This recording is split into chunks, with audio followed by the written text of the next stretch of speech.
अब हम चलेंगे थोड़ा बांग्लादेश के ऊपर, जो बांग्लादेश उस दिन हमने डिस्कस किया था, आपने बताया था कि we can create a buffer zone और अलग-अलग ऑप्शंस या बताए वो थे। उसी के बारे में बात करते हैं। उसके आगे चलते हैं, क्योंकि अब वहाँ पर एक और पॉलिटिकल शिफ्ट हुआ है और तारिक रहमान वहाँ पहुँच गया है। तो तारिक रहमान के पहुँचने से पॉलिटिकल डायनेमिक्स चेंज हो सकता है, लेकिन बहुत ज़्यादा वहाँ का इंटरनल कुछ चेंज होगा, मुझे तो डाउट है। अब ओवर टू यू।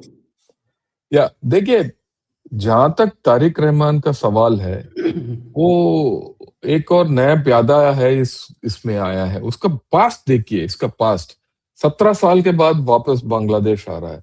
17 साल उसका कोई कांटेक्ट नहीं है ग्रास रूट वर्कर्स। जब ये गया था, इसके ऊपर काफी प्रश्न थे।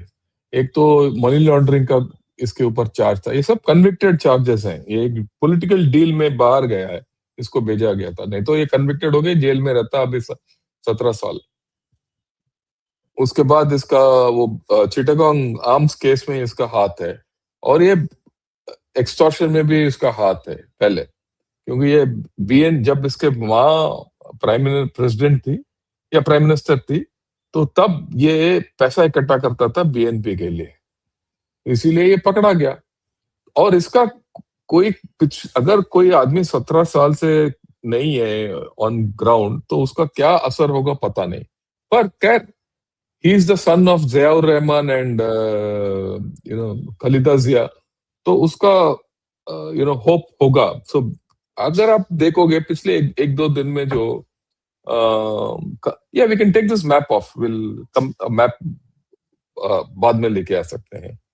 तो बीएनपी में एक नया चाल नजर आ रहा है। वो देर फुदक रहे हैं थोड़ा बहुत। उनका होप है कि इसके आने के बाद इनका कहानी बदल जाएगा। बट मेरा मानना यह है कि देखिए, जिस तरीके से बांग्लादेश का पॉलिटिक्स चल रहे हैं, उसमें ऑलरेडी अवामी लीग साइडलाइन हो गया। उनको ये इलेक्शंस में पार्टिसिपेट करने नहीं देंगे अवामी लीग को, ये मान के चलिए। अगर नहीं करने देंगे, तो अभी ये सबको, ये तीनों, ये जो एनसीपी है, ये जो स्टूडेंट्स का पार्टी नया जो बना है, जमात है और BNP, they will all three will vie for power. अब पहले अगर अवामी लीग होता तो उसके विरुद्ध काम करते, पर अभी सब they will all vie for power. No they are against each other, एक दूसरे को काटने पे शुरू हो गए। तो we will have to see कि किस तरीके से बांग्लादेश आगे बढ़ेगा।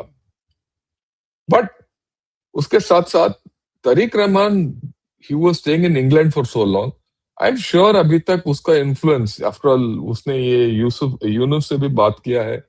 यूनुस जब ये लंदन गया था, उसके साथ बात किया था। अभी आने के बाद सबसे पहले कॉल उसने यूनुस को दिया। यूनुस और ये कुछ कहानी रचा रहे हैं।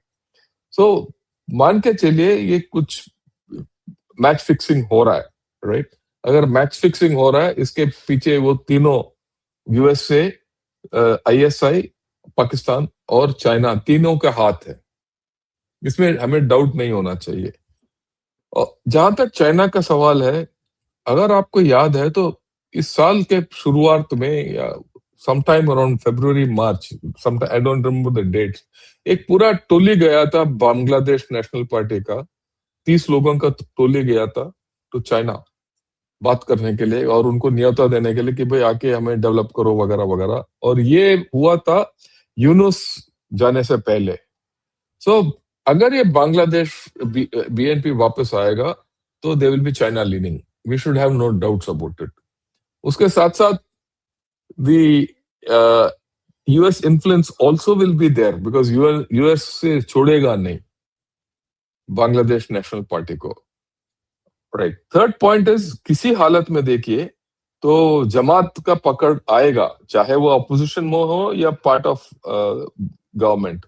अगर जमात है तो आईएसआई भी आएगा।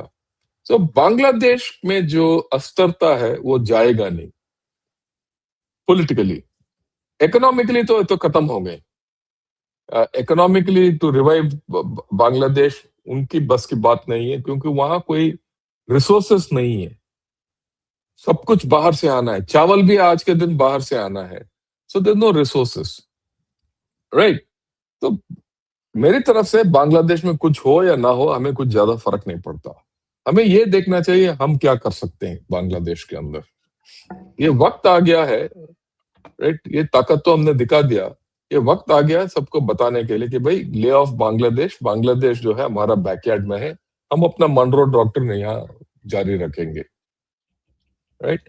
और ये जो जिस तरीके से हमने बफर जोन पिछले बार दिखाया था, वी हैव टू ऐलान करना चाहिए और वेरी क्लियरली उनको बताना चाहिए, अगर आप कुछ करोगे तो वो काट देंगे आपको, जहां जहां नया नया चिकन नेक्स बांग्लादेश में है उसको काट देंगे। और we have to actually tell them very clearly and we control, जैसे पिछले बार भी हमने बात किया था वाटर शेयरिंग ट्रीटी, अगले महीना दोबारा 30 साल के बाद वो खत्म हो जाता है। We have to start renegotiating and all these things we have to put on the table and be very clear to them कि भाई दिस इज इट, अगर आप सुधर जाओ तो ठीक है, नहीं सुधरोगे तो we will do all this. And उसके बाद आप कहीं भी जा सकते हो। अगर बे ऑफ बंगाल की ओर से अगर हमें हल्का सा नेवल ब्लॉकेड भी करना है तो करने के लिए हमें तैयार हो जाओ। पर एक चीज हमें गलती नहीं करना चाहिए, इनके साथ लड़ाई करना। लड़ने की जरूरत नहीं है, सिर्फ ये है इनका पूरी तरफ से घेर लो, वैसे ही घेरे हुए हैं, जाएंगे कहाँ? और अंदर रखो, अंदर जो ये मर्जी करें, एक दूसरे को काटे पीटे, जो भी करना है कर लो। हमारा अगर इंडियंस जो हैं बांग्लादेश में काफी हैं आज के दिन भी, और खास करके हमारे कॉन्सुलर लोग, अगर उनको अगर खतरा है तो फौज भेजिए और उनको निकालिए, ऐलान करके भेजिए कि भाई हम आ रहे हैं और इनको निकाल के ले जाएंगे। और बांग्लादेश आर्मी को इतला कर दो कि भाई हम आ रहे हैं, आप we expect help from you. नहीं तो कल के दिन हम क्या है कि वो K4 टेस्ट यही इनके ऊपर ही कर सकते हैं, वो भी है ना, कहीं भी मार लो। K4 की जरूरत नहीं है, छोटे मोटे भी काफी है, इनको सॉर्ट आउट ब्रह्मोस करने के काफी दूर है, से। K4 हाँ K5 वही, मतलब दे शुड अंडरस्टैंड। और ऐसी बात नहीं कि दे डोंट अंडरस्टैंड, क्योंकि 2 दिन पहले मैंने एक इनका कुछ लोग जो स्ट्रेटेजिक थिंकर्स हैं वो दे वर टॉकिंग, और एक बेवकूफ आदमी ने बोला नो हम लड़ेंगे। एक औरत है जो आराम से ठंडे दिमाग से उसको बताया कि भाई देखो, ख्वाब मत देखना, अगर इंडिया कुछ करेगा तो आप हमारे पास कोई उसका जवाब नहीं है, राइट? वो so that thing is out. So it's a matter of हमें अपना पॉलिसी चेंज करने की जरूरत है। I have no doubt about it. ये पिछले बार भी बता चुका हूं, अभी भी बता रहा हूं कि the time has now come कि बांग्लादेश को एक डंडा दिखाओ। अगर आप सीधा हो जाओ तो ठीक है, नहीं तो आपको डंडा लगेगा।